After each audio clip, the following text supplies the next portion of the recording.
Hey, what's going on YouTube? It's BDG Comics and today's Wednesday, so that means it's new comic book day. And today is June 29th, 2022, and let me show you what I picked up. It was a pretty good week of comic books. I picked up Batman Beyond the White Knight number 4. I got this sweet variant cover with Duke Thomas featured on in his Robin outfit. So far this series has been really good, and I kind of expect that this will keep it up. Sean Murphy has got some pretty good stuff going on here with this White Knight universe. I actually haven't checked out the other White Knight stuff yet, but I plan on doing that in the future. Okay, and then we got Superman Action Comics number 1044. This series has been awesome so far too, and hopefully this is getting close to wrapping up the War saga. We'll see. I'm not too sure about that, but it's been a great series so far. Capped off with some absolutely incredible art by I can't remember the writer's or the artist's first name, but Federici, Marco, something like that. Yeah, so that's exciting. I'm ready to read that one. And then we got Iron Cat number 1, a new number 1 from Jed McKay. Perez, not sure who that is. Perez, okay. Yeah, I am excited to read this. Black Cat looks awesome in the art, in the interior art, so definitely excited to check that one out. Hopefully that's really good. Then we got the conclusion for Ghost Cage. This is Ghost Cage number 3 from Nick Dragata and Caleb Goldner.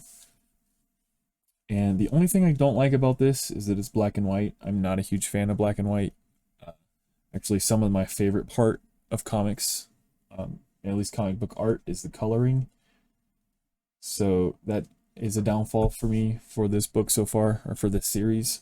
But there's only 3 issues, and the plot is fantastic. It's very heavily manga inspired, so that kind of gives the black and white a little bit of extra leeway too. Good stuff. All right, and then we got Image number 3. This is the 3rd issue of their 12-part anthology that they're doing to celebrate the 30th anniversary of Image Comics. And the first 2 of those have been really special, really cool. So excited to check this one out. And there's actually the leading story in here. It seems like they're gonna have one for each issue. It is called Blizzard by Jeff Johns, and that story is really awesome. All right, next up we got Venom Lethal Protector number 3. I picked up this variant cover. There's actually another variant cover that they did.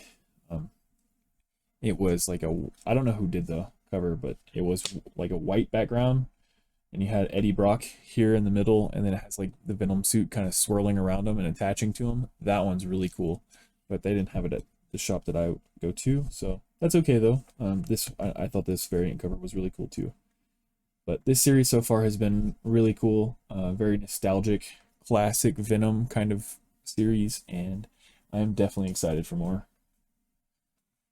All right, next up we got Life Zero number 5 from Ablaze. This one has been awesome so far, but very kind of gory and a lot of action. But the art here is by Marco Cicchetto, and he is an absolute wizard with art. So very violent, gory, Walking Dead-esque series, but beautiful art. All right, next up we got Han Solo and Chewbacca number 3. It's been a pretty decent series so far. The first 2 issues were decent. The first one was really good. The second one was not as good, but still decent enough. And the art's been fantastic. So I'm curious to see kind of where they go with the budding feud and rivalry between Han and Greedo, and when I'm wondering if the series is going to culminate with, the who shot first scene. All right, next up we got Darth Vader, Star Wars Darth Vader number 24, I believe. Yes, 24. I actually didn't start reading this until the last issue, 23, because I saw that they were going to bring back some classic like characters from episode 1, some of his old pals, and they did that. And the last issue was really cool, so I was like, oh, I'll check it out. I'll check out the second one, or the next part, at least. I'll give it a shot for sure. And then if I like this, maybe I'll continue the series. And I'll probably go back and read, the previous 22 issues as well. But this is really good. The last one was really good. Hopefully this one is just as good. All right, and then we got She-Hulk number 4. I've been loving this series so far, but if you haven't been, I totally understand that. It's definitely not for everyone. It's not an action story. It's more of a hanging out with Jennifer Walters and She-Hulk kind of story, but it's lighthearted, and I think I don't know, there's something about it that I just really like. I like just the vibe that it gives off, but I love this cover. Even if I wasn't reading the book, I probably would have picked up this cover. It's so cool. With all the different She-Hulks on there. Alright, and then next up we got Captain America, Symbol of Truth number 2. It looks like this issue is going to have some Deadpool, some Wade Wilson action in it. So Sam Fisher and Wade Wilson duo, I guess.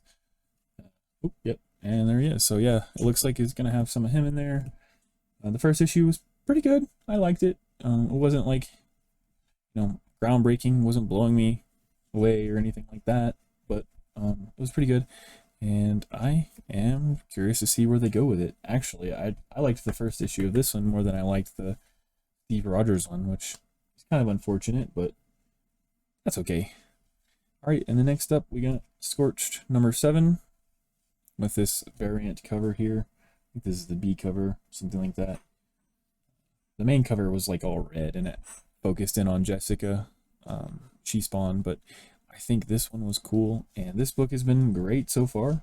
The artwork has been incredible, and I love the quality, and it's $2.99, so can't go wrong with that. All these Spawn books seem to be like the best value pretty much in comics. So yeah, I am excited to continue that series. And then lastly, we got Scout Comics Agent of World number 1.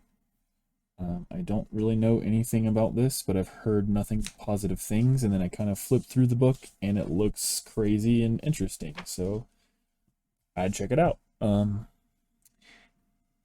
Yeah, that's pretty much it for me for this week. And that's pretty much it for this video as well, so make sure to like and comment down below letting me know what you picked up this week and what you're looking forward to reading, and make sure to put your D in my subscribe, and until next time.